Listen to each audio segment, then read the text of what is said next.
Hello, everybody. Welcome back to Only Stupid Answers. My name is DJ Wooldridge, and with me, as always, is Roxy Stryer to discuss The Falcon and the Winter Soldier, Episode 3, The Power Broker. Sam and Bucky go to a criminal safe haven to find information about the super soldier serum. This episode was directed by Kerry Skoglund and written by Derek Kolstad, who you may know as the creator of John Wick and who wrote the first 3 John Wick movies, which if you've watched this episode, you're like, that tracks. So Roxy, let's dive right in. We start at the beginning with, I'm a sucker for this stuff. Whenever we do like the fake little ad stuff, in-world ads, the Global Repatriation Council in the Falcon Winter Soldier world was founded to help people that have returned. So we have this heartwarming ad, and I love that it's like, hey, we're helping people, whatever. And we cut immediately to John Walker with the cops ready to like bust down doors and be like, rah! And I thought the imagery they used there was going from this ad to the presentation to the reality of it, which is stormtroopers busting down your door. I think did a good job of being like, oh yeah, I don't like these people. I don't like what they're doing. Yeah. I saw your tweet last night, DJ, and I think that probably relates a little bit to this. I think that what we're feeling is the similarities between our world and this world and how realistic they are probably making what it would be like if this was here. Obviously, we ended last week with Sam and Bucky going to go talk to Zemo because he is the best lead they have on super soldiers and Hydra and all that stuff. And pretty immediately, they go to this German prison, and Bucky just breaks him out. Bucky just he doesn't consult. He's just like, this is what we're doing. And we find out some interesting things about Zemo, that he is a baron, that he is very wealthy, which of course aligns with his history in the comics. And see, this is another thing that I was like, okay, Zemo's going to show up. He's an antagonist. Not this episode. This episode, he's the third wheel, and it's great. Well, he's the hero. He's the hero of the episode, DJ. Yeah, and I think it's a great, for one, anytime you have to, one of my favorite movies is The Dirty Dozen, which involves a group of basically convicts that have to do a World War II heist. Anytime you can get a group of characters, like this dynamic is really interesting to me. You've got Sam, who really is, especially, 3 episodes in, we see him feeling the Steve role. Like he is kind of like the guiding light of this unit. And then you have Bucky, who is trying to be better, but he's still, he's been doing things a certain way for a very long time, and it's hard to throw those off. And then you've got Zemo, who is 100% a wild card. Nobody trusts him. You shouldn't trust him. And he could do literally anything at any moment. It's like, yes, I'm all about this dynamic. What did you think about how Zemo fit into the structure we already have, this dynamic we already have? For me, it was just such a pleasant surprise how much I liked him in this episode. Yeah. I was a little nervous to have him be a part of the episode because I was just like, this could probably be a lot of tropes that we've already seen before, and it might be a situation in which he's just that guy where you've got to break the villain out and they've got to help you, but you don't really enjoy watching them because you know that X, Y, or Z is going to happen. And so you just it's used as a plot device and we just kind of have to get there. But for this, I really like him because he's quirky. You don't know what he's going to do. He is unpredictable, but he's not unpredictable like a plot device is unpredictable. He's unpredictable like that's the character that they've built. Yeah. So when he does things like, F it, I'm just going to shoot him. Yep. It's like, that makes sense. Yeah. Because that's what you would do. Yeah. And you wouldn't check with anybody. Or when he does things like is able to steal a car, we're like, no, yeah, that checks out, So it's not just like that character that they need him to get you from point A to point B. It makes sense with the character they built. So I really liked him. And also I saw that GIF going around on the internet of him just doing the little dance. Like he's kind of like a frat boy, party boy, little mother effer. And those characters are so fun. When I was a kid, they introduced the Thunderbolts, which, spoiler for that comic from like over 20 years ago, the gimmick was, and unfortunately the MCU could never pull this off. They introduced this team of Thunderbolts, this new heroes. The Avengers were off the table, this new heroes, and then at the end of the first issue, you find out they're actually all villains. They're all like the Masters of Evil, which was the big team of villains, and the main guy, Citizen V, was Baron Zemo. And after this episode, it's like, oh, give it to me. Oh, give me a Thunderbolts with Daniel Bruhl leading this team. Basically, to simplify it, it's the Marvel Suicide Squad essentially, and it's like give it to me because I didn't need it at the end of Civil War, even though I liked him in it. Now it's like I want it. That wasn't the only exciting thing for the comic lovers in there. No, because then we go to Madripoor, which blew my mind. Roxy, you can see that. I don't think the audience can see this with our frame.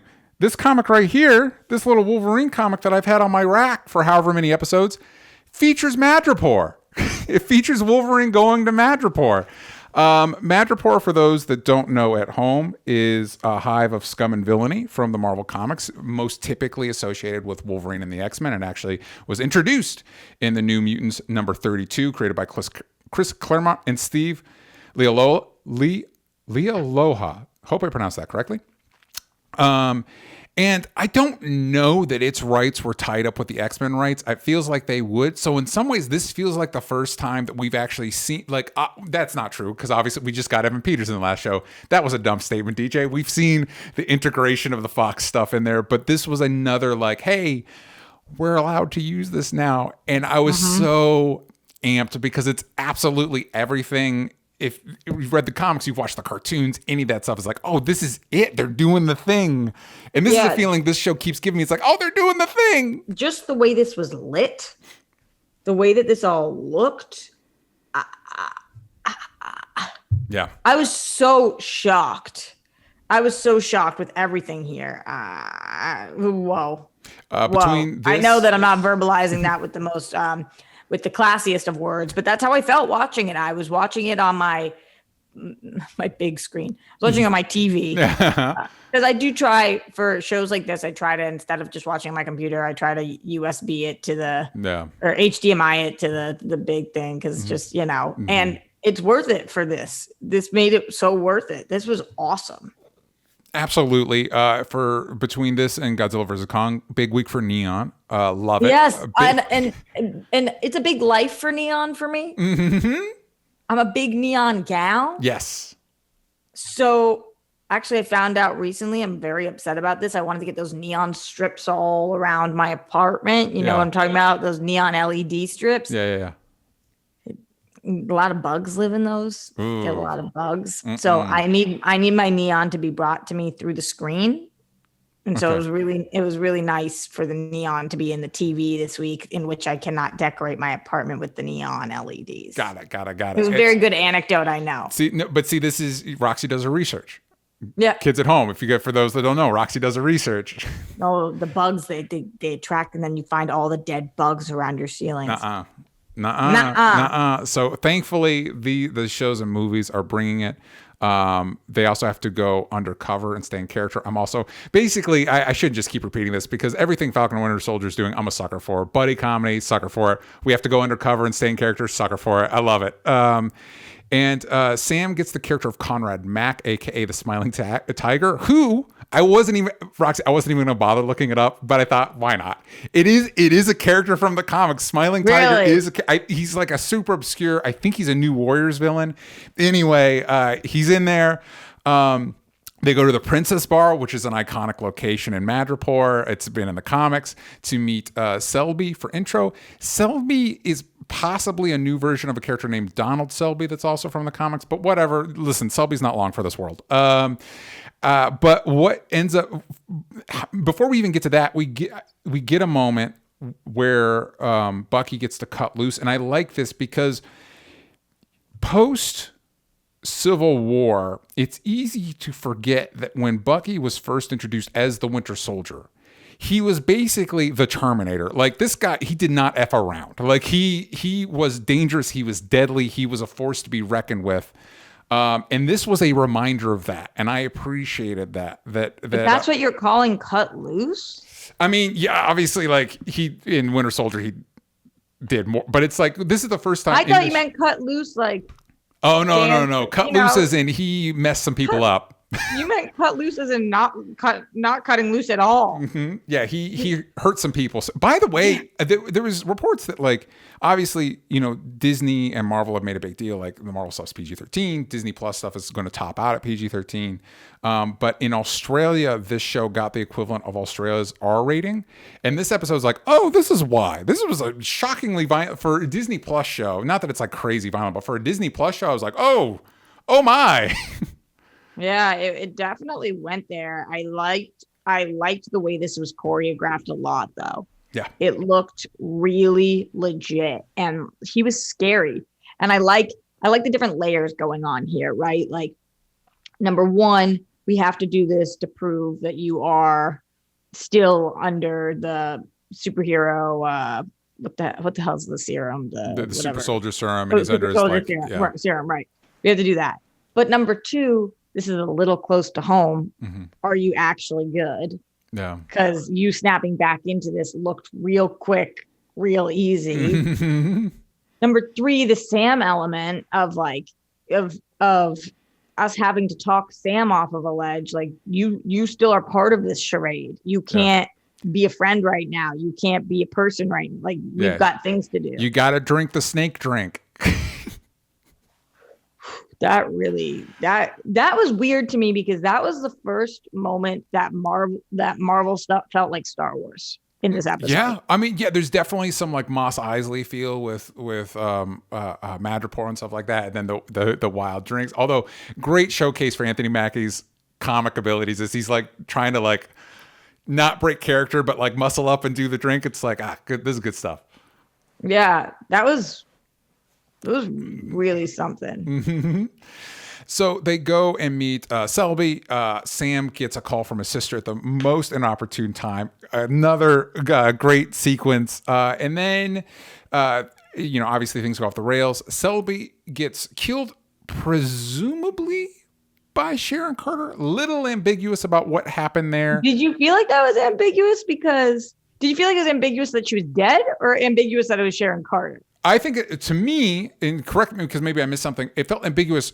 This moment was the part of the episode that felt the wonkiest to me, because it's like, I don't know who shot Selby, which I think is an intentional, possibly mystery. And then Sharon just shows up, and now Sharon has a whole backstory with Madripoor.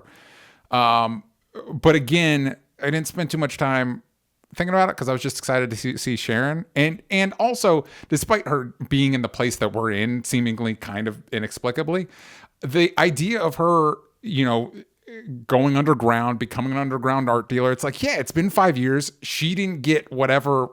It is crazy that Bucky got a pardon and Sharon's just out here in the wind. Like, nobody thought to check up on her. Like, that blows. That, like, honestly, if that, like, it's kind of like seeing a character like Lois Lane become a character like Catwoman, which is a little strange. But it's like, after all that, it's like, maybe, like, it makes sense.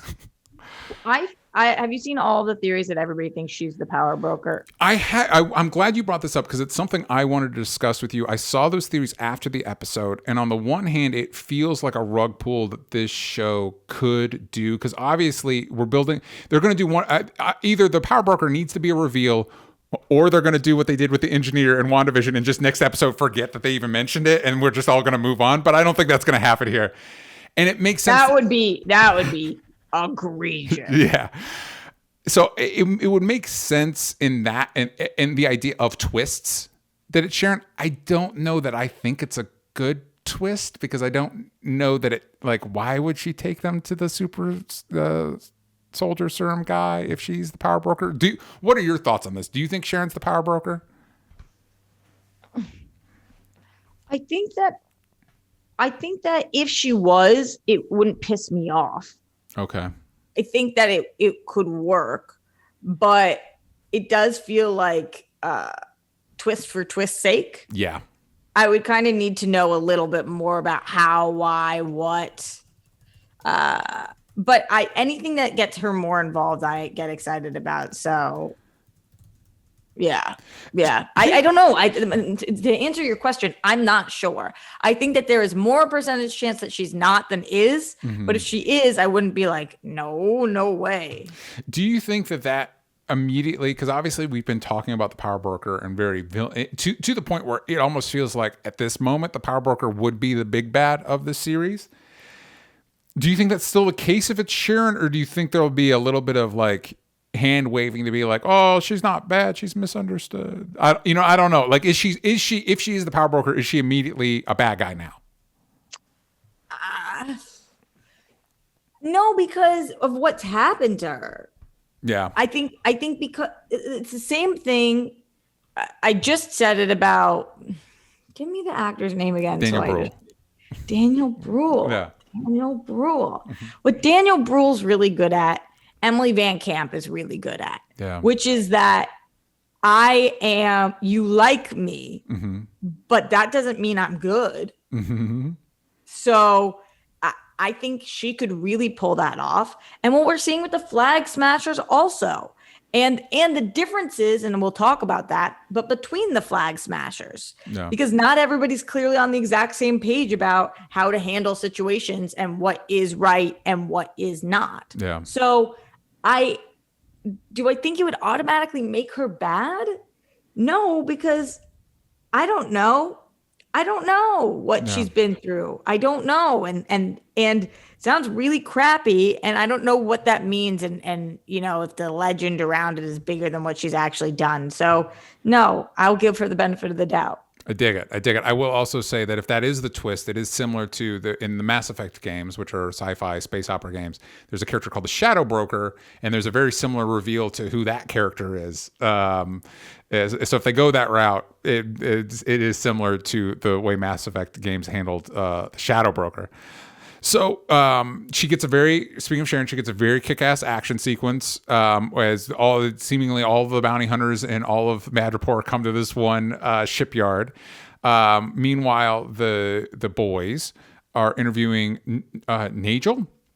Which, by the way, I looked him up. I couldn't find a comic counterpart for him, the guy that remade the super soldier serum. As we mentioned earlier, Zemo isn't a big fan of it. And so Nigel also not long for this world. We do get him putting on the mask for seemingly no reason, but I love it, so I'm not going to complain. And you mentioned the Flag Smashers. We do get to spend a little time with them. Carly Morgenthau, played by Erin Kellyman. She is a new version there's a Carl Morgenthau from the comics who is Flag Smasher. He first appeared in Captain America number 312 and was created by Mark Grunwald and Paul Neary. And she's talking to the actor is Desmond Chiam. I couldn't find his character's name, so I just listed him as Dreamy Flag Smasher. They have a very cute conversation. Big fan of him. He seems really cool. I hope to see him in more things. And like you said, we find out that they're both have connections to Madripoor because that's where they got the super soldier serum. And they're not entirely on the same page because they raid a GRC location and she just blows it up with people inside. So even on the side of the Flag Smashers, there's different ideas of how far we're willing to go.